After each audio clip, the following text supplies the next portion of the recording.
हा आलू पराठा दिसायला जितका छान दिसतोय तितकाच चवीला सुद्धा छान लागतो। नमस्कार, मी रुपाली। अलिबाग स्पेशल रेसिपीजमध्ये मी तुमचं पुन्हा एकदा मनापासून स्वागत करते।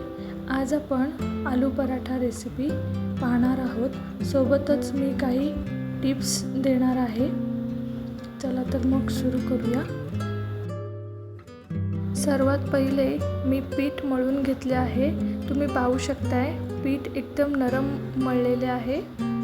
कुकरला 2 शिट्या घेऊन बटाटे उकडून घेतले आहेत। आले, लसूण आणि मिरची खलबत्त्यात कुटून घेतले आहे।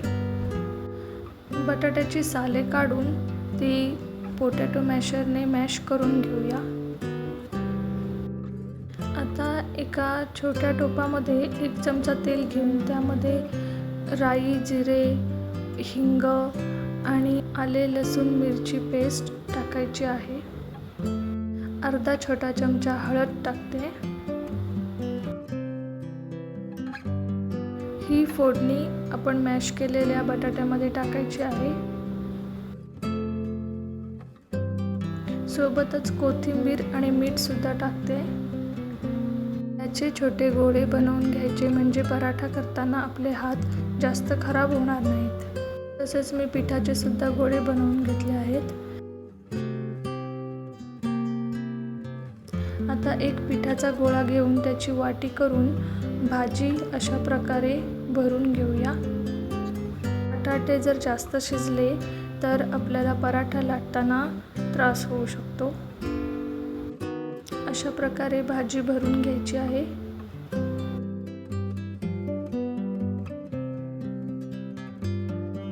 आपला चपातीचा गोळा पहिले हाताने प्रेस करून घ्यायचा आहे। अशा प्रकारे तुम्ही बघू शकताय। असा प्रेस केल्यामुळे भाजी आतमध्ये सेट होऊन जाते आणि पराठा लाटताना गोल दिशेने लाटायचा आहे। मध्यभागी डायरेक्ट लाटणी फिरवायची नाही आहे। जशी मी लाटते तुम्ही पाहू शकताय। डायरेक्ट मध्यभागी जर लाटणी फिरवली तर पराठा सुरुवातीलाच फाटून जाईल। मला जाड पराठा आवडत नाही, पातळच पराठा आवडतो। त्यामुळे मला जेवढा लाटता येईल तेवढा मी लाटणार आहे। हा पराठा फाटल्यानंतरच याची चव अजून छान लागते, कारण त्याच्या आतली भाजी सुद्धा तुपामध्ये खरपूस भाजली जाते आणि पराठा अजूनच चविष्ट लागतो। आपला पराठा लाटून झाला आहे। आता आपण तो तव्यावर टाकूया। मी तवा आधीच गरम करत ठेवला आहे। पराठा मंद आचेवर पहिले भाजून घ्यायचा आहे। एक बाजू हलकीशी भाजली की तिला पलटी करायचा आहे। सगळीकडे तूप लावून घ्यायचे आहे। पराठा बनवताना तूप लावायला अजिबात कंजूसी करायची नाही आहे। मी घरी बनवलेले साजूक तूपच वापरते आहे। गॅस मोठ्या आचेवर करायचा आहे। तुम्ही पाहू शकता आपला पराठा फाटला आहे तरी सुद्धा फुलतोय।